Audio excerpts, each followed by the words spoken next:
प्रेक्षको नमस्कार, मी Hanumant Bhosale. Shri Sai cable TV नेटवर्कच्या S7 news मध्ये आपलं स्वागत.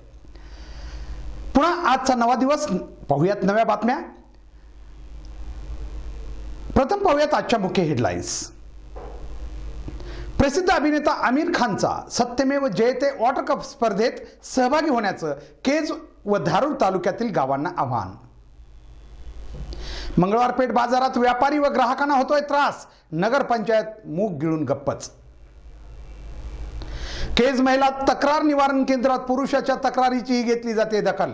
पती पत्नीचे प्रकरण मिटले सामोपचारानं. नांदुरघाट इथं रोहित वेमुला यास भावपूर्ण श्रद्धांजली. आणि 18 जानेवारी रोजी मनसे पक्षाची विभागीय बैठक केजमध्ये. या मुख्य हेडलाईन्स नंतर आता पाहूयात सविस्तर वृत्तांत.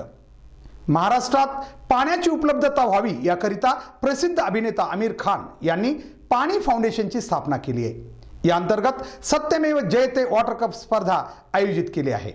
या स्पर्धेत मागील वर्षी महाराष्ट्रातील बीड जिल्ह्याच्या अंबेजोगाईसह केवळ 3 तालुक्यांचा समावेश होता. वरील तालुक्यातील सर्वच गावांनी या स्पर्धेला मोठा प्रतिसाद दिल्यानंतर यावर्षी संपूर्ण महाराष्ट्रातील 30 तालुक्यांचा या स्पर्धेत समावेश केला असून ज्यामध्ये बीड जिल्ह्यातील केज, धारूर व अंबाजोगाई या तालुक्यांचा समावेश आहे. या स्पर्धेचा कालावधी 8 एप्रिल 2017 ते 22 मे 2017 असा आहे. या कालावधीत जी गावे पाणलोट विकास आणि जल संवर्धनाची जास्त कामे करतील त्यांना तब्बल 50 लाखाचं बक्षीस देण्यात येणार आहे. तरी वरील तालुक्यातील जास्तीत जास्त गावांनी या स्पर्धेत सहभागी व्हावं असं आवाहन पाणी फाउंडेशन तर्फे करण्यात आलंय. पाहूया दुसरी बातमी. केजच्या मंगळवार पेठेतील बाजाराच्या व्यवस्थापनाची समस्या केज नगर पंचायतकडे वारंवार पाठपुरावा करूनही अद्याप सुटलेली नाही. मंगळवार पेठेतील ऐन बाजार भरणाऱ्या मुख्य रस्त्यावर सांडपाणी जमा होत असल्यानं भाजी विक्रेते व छोटे व्यापारी यांना बसण्यासाठी व ग्राहकांना चालताना याचा मोठा त्रास होत आहे. S7 न्यूजनं यापूर्वी ही समस्या दाखवली होती, परंतु अद्याप त्यावर नगर पंचायतनं कोणतीही कार्यवाही केलेली नाही. येथील व्यापाऱ्यांच्या एका शिष्टमंडळानं याबाबत नगर पंचायतकडे एक निवेदनही दिले आहे. उभा आहे मंगळवार पेठेतील बाजाराच्या दत्त मंदिरासमोर. आपण बघताय दत्त मंदिरासमोर एक पाण्या वाटपासाठी एक टँक आहे. इथून लोकांना पाणी पुरवठा करण्यासाठी सोय केलेली आहे. मात्र मागील वेळाही S7 न्यूजने एक वृत्त दाखवलं होतं. या ठिकाणाहून जे पाणी वाया जात आहे दररोज, हे पाणी पूर्णपणे रस्त्यावर, आपण बघता हा पूर्ण रस्ता आज रहदारीमुळे हे पाणी आपल्याला इथं दिसणार नाही आता. मात्र दररोज या ठिकाणी कित्येक लिटर पाण्याचा अपव्यय तर होतोयच, पण हे सांडपाणी चक्क नालीतून जाण्याच्या ऐवजी मुख्य रस्त्यावरून बाहेर जाताना आपल्याला दिसते. आणि त्यामुळं इथले ग्राहक असतील किंवा छोटे व्यापारी असतील यांना या ठिकाणी बसणं म्हणा किंवा चालणंही अवघड जाते. आपण बघताय पूर्ण हा रस्ता पाण्यानं पूर्णपणे चिखलयुक्त झालेला असतो आणि त्यामुळे इथल्या लोकांना ये जा करण्यासाठी अवघड आहे. यापूर्वी S7 न्यूजनं हे वृत्त आपल्याला दाखवलं होतं, परंतु तरी अद्याप, विशेष म्हणजे हा रस्ता पूर्ण आमदार महोदयांच्या निवासस्थानाकडे जातो आणि तरीही या रस्त्याची दखल नगरपंचायतनं अद्याप घेतलेली नाही. मागील वेळाही आम्ही हेच वृत्त आपल्याला पुन्हा दाखवलं होतं.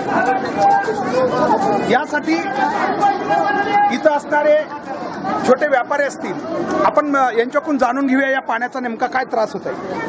तुम्हाला हे पाण्याचा काय त्रास होत आहे? लोक घेत नाही, माळव घेत नाहीत.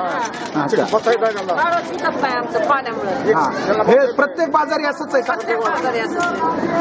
आणि त्या देवापासून वाट आहे, ती वाट सुद्धा नाही. तिकडे कोणी येडं घालायला लावते तर बघा तिकडे वाट होत नाही. विक्रेते, भाजी विक्रेते यांच्याकडूनही जाणून घेऊयात की यांना नेमका या पाण्याचा काय त्रास होईल. हे जे पाणी आहे रस्त्यावर दर मंगळवारी असतंय, दर मंगळवारी आणि तुम्हाला याचा काय त्रास होतो? गाडीवर बसावं लागतं आम्हाला. पूर्ण त्याच्यावरच बसावं लागतं. पूर्ण नाही का त्याच्यावर चिखल अंगा खालून जाते, पाण्याला लोकांना रस्ता नाही राहत. अच्छा, नगरपंचायत काही दखल देत काहीच नाही. दखल देत नाही. ही लोक किती किती आपल्याकडून किती रुपये घेतले जातात? नगरपंचायत किती रुपये घेते? 10 रुपये. 10 रुपये प्रत्येक व्यक्तीकडून 10 रुपये.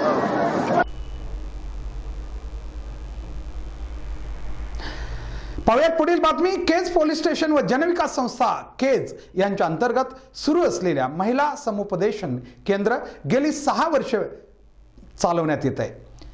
आतापर्यंत या समुपदेशन केंद्रातून कौटुंबिक कलहामुळे तुटलेले शेकडो संसार जोडण्याचं काम झालंय. असंच एक कौटुंबिक प्रकरण आज सामोपचारानं मिटवलं गेलं. समुपदेशन केंद्राच्या खाडे मॅडम ह्या दररोजचे कित्येक संसार उद्ध्वस्त झालेले त्यांचे ते निवारण करून कित्येक जणांचे संसार बसवतात. आत्ताची एक प्रकरण असं एक आलेलं आहे की तांबो या ठिकाणचं त्यांचं प्रकरण मोडीत आलेलं होतं. समिट होऊन त्या दोघा जणांचे भांडण मिटलेले आहेत ते त्यांच्याकडून जाणून घेऊ आपण.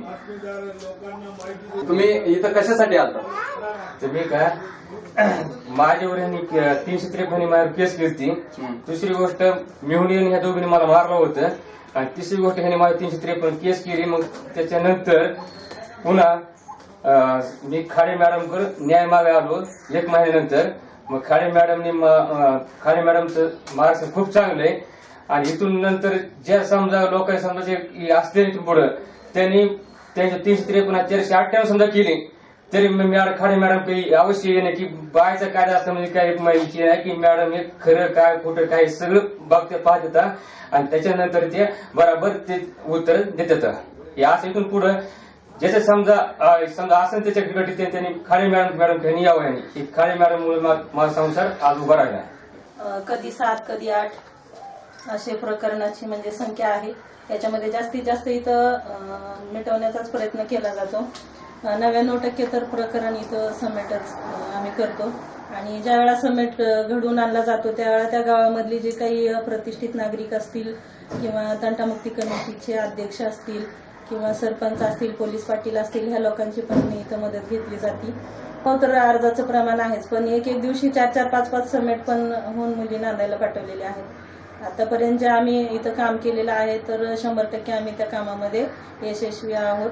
एकदा इथून समेट होऊन गेलेलं प्रकरण पुन्हा वापस येत नाही किंवा त्याची तक्रार पुन्हा आमच्याकडे येत नाही. अशा पद्धतीने इथं आम्ही काम करतो. पोलीस स्टेशनचा खूप इथं म्हणजे जो स्टाफ आहे खूप चांगला आहे. जे काही गैर अर्जदार असतील त्यांना समज देणं इथं हजर करणं हे काम खूप चांगल्या पद्धतीने इथं केलं जातं आणि ज्या वेळा इथं प्रकरण येतं त्या प्रत्येक प्रकरणामध्ये जे काही PI साहेब असतील लाकाळ साहेब असतील वाटोरे साहेब असतील गाडेवाड साहेब असतील माळी साहेब असतील ह्या सर्वांचं इथं सहकार्य मिळतं. आणि या महिला तक्रार निवारण केंद्रामध्ये आम्हाला असं पूर्वी वाटत होतं की फक्त इथं महिलाच्या तक्रारी घेतल्या जातात पण या ठिकाणी महिला तक्रार केंद्र नसून हे पुरुषाचं सुद्धा तक्रार निवारण केंद्र आहे असं मला म्हणावं लागेल. कारण आमच्या गावातला हा बालासाहेब मुंडे नावाचा ग्रस्त खूप परेशान झालेला होता परंतु त्याने या महिला तक्रार निवारण केंद्रामध्ये जाऊन रिसर अर्ज दिल्यानंतर त्या मॅडमनी त्यांचं दोघांचंही मन परिवर्तन करून तो संसार एका जागेवर बसवला. मुलीच्या आईकडून त्यांचे काय अनुभव आहेत ह्या केंद्राविषयी ते थोडक्यात कमलबाई यांच्याकडून ऐकून घेऊया. खाडेबाईनं आम्हाला बोलवून घेतलं फोन करून आम्ही खाडेबाईला येऊन भेटलो. खाडेबाईनं आमचं सगळं त्यांनी समजून सांगून आम्हाला आमचं सगळं मिटविलं. बातमी आहे नांदुरघाटची. गेल्या वर्षी हैदराबाद इथं घडलेलं रोहित वेमुला प्रकरण देशभर गाजलं होतं. या घटनेला 1 वर्ष पूर्ण झाल्याच्या निमित्तानं नांदुरघाट इथं पुरोगामी विचाराच्या युवक व नागरिकांनी एकत्र येऊन रोहित वेमुला यास येथील साहित्य सम्राट अण्णाभाऊ साठे चौकात भावपूर्ण श्रद्धांजली अर्पण करण्याचा कार्यक्रम आयोजित केला होता. यावेळी गावातील युवक व नागरिक मोठ्या संख्येने उपस्थित होते. पाहुयात आमचे नांदुरघाटचे प्रतिनिधी चंद्रकांत तांबडे यांनी घेतलेला या बातमीचा हा आढावा.